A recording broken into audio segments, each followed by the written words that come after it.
Donald Trump's going to win. He's going to win. I know that that's true. Why is Donald Trump going to win? The people he's about to defeat have no idea.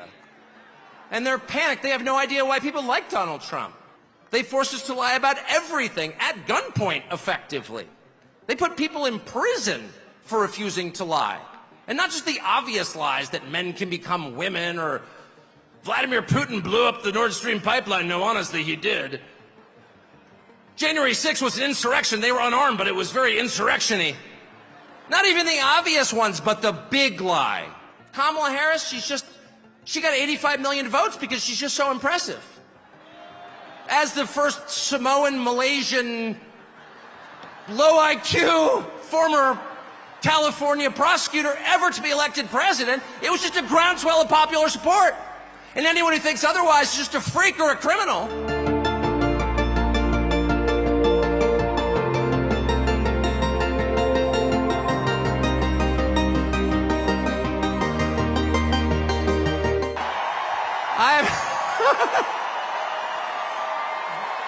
I saw the Grateful Dead in this arena in 1987. I was seated right there. How weird. It's such an honor to be here, and it's wild.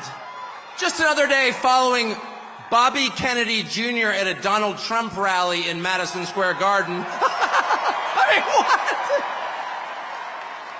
That's totally normal.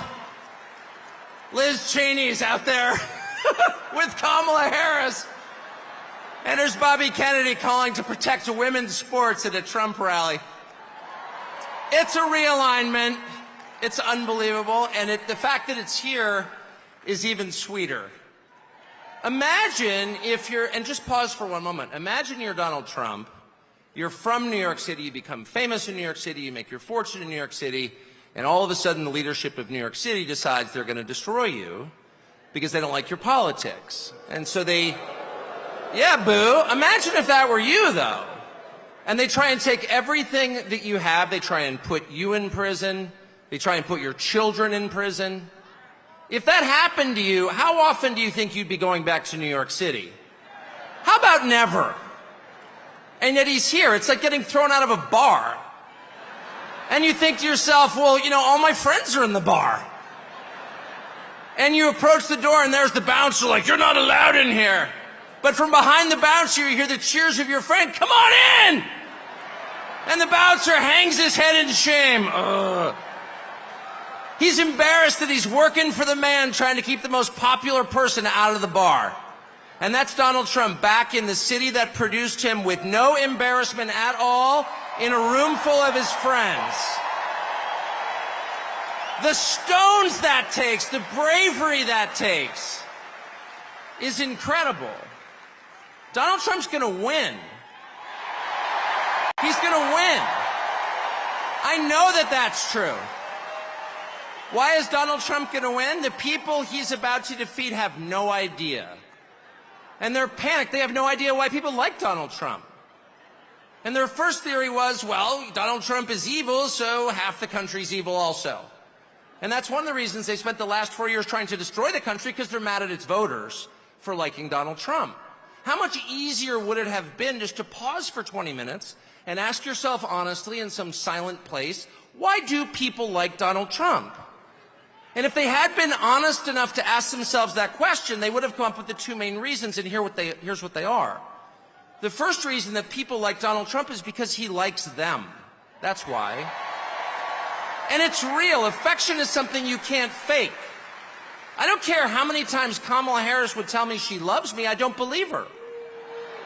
I saw her kiss her husband with a mask on. A mask on. That's her version of love. It's fake. It's not real. They spent 10 years telling you Trump is a hater. Do you feel that on him? No, you don't. Because it's not there. I've spent a lot of time with Trump. And there's not one moment I've ever been with him off camera where he's spending his time grousing about people he hates. Ever. He's talking about the people and the country he loves in his private time. Trust me. And people know in a country that has been taken over by a leadership class that actually despises them and their values and their history and their culture and their customs, really hates them to the point that it's trying to replace them, they know someone who actually has affection for them, and that's Donald Trump. And it's requited. It's requited. They know. When he goes to McDonald's and serves fries, like, he's not faking that at all. That's why that worked. Democratic media consultants are like, how is that working? Because it's real. That's why. And the second reason that people love Trump, and I put myself in this category, it's why I'm here today, is because he's liberated us in the deepest and truest sense. And the liberation he has brought to us is the liberation from the obligation to tell lies. Donald Trump has made it possible for the rest of us to tell the truth about the world around us. And that's the single most liberating thing you can do for people. If you want to enslave people, if you want to degrade them, force them to tell lies. And they have. They force us to lie about everything at gunpoint, effectively. They put people in prison for refusing to lie. And not just the obvious lies that men can become women or Vladimir Putin blew up the Nord Stream pipeline. No, honestly, he did. January 6th was an insurrection. They were unarmed, but it was very insurrection-y. Not even the obvious ones, but the big lie. You know what the big lie is? The big lie is that they're impressive. That's what the big lie is. That the people in charge have somehow earned the right to rule over you, and they haven't. And you know that. These are the single most useless people in the United States. They have no skills whatsoever. They've got 3/4 of the money, and they didn't earn it. They set up a system precisely for the purpose of awarding themselves wealth and power when it's undeserved. You look at Liz Cheney and you ask yourself honestly, what skill could she possibly have that allowed her to send hundreds of thousands of people to their deaths? Did she earn that? I don't think she did. No fair system would make Liz Cheney powerful. No fair system would make Larry Fink rich. No fair system would elevate someone like Kamala Harris to a presidential nomination. She's never been accused of doing anything useful. She has precisely no achievements. She's a nominee without getting a single vote. She is a metaphor for the system they created to make themselves rich and powerful, and then they have the gall to lecture you, the people who can actually change a flat tire and repair a power grid, who have useful jobs, who pay your taxes and work 40 hours a week, lecture you that you are somehow immoral. And Donald Trump has empowered the rest of us through mostly just sticking around in the face of their hate and abuse and persecution. He has given the rest of us the right to call BS on the charade. No, you are not better than us. No, you are not smarter than us. No, you do not deserve what you have. You probably stole it. No, you're not going to bully me into silence anymore. And I can promise you at this point, 9 days out, when Robert F. Kennedy Jr. and Elon Musk and Tulsi Gabbard and pretty much every high school senior and college shorty girl in the country has come out finally say, yeah, I am for Donald Trump, actually.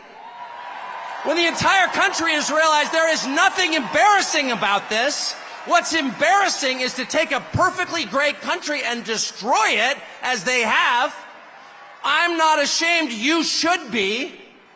At that moment, it's going to be pretty tough for them 10 days from now to look in the eye to America with a straight face.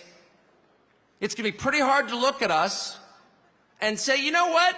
Kamala Harris, she got 85 million votes because she's just so impressive.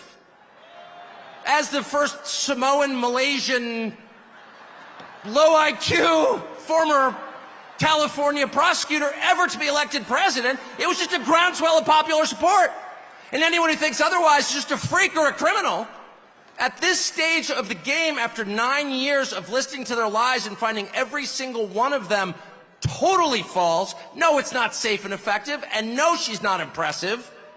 It's very hard for me to believe the rest of us are going to say, you know what, Joe Scarborough, you're right. You're right. She won fair and square because she's just so impressive. I don't think so. And to me, that is liberation. It's the freedom to say what's obviously true as a free man and not a slave. And I just want to say thank you, Donald Trump, for that.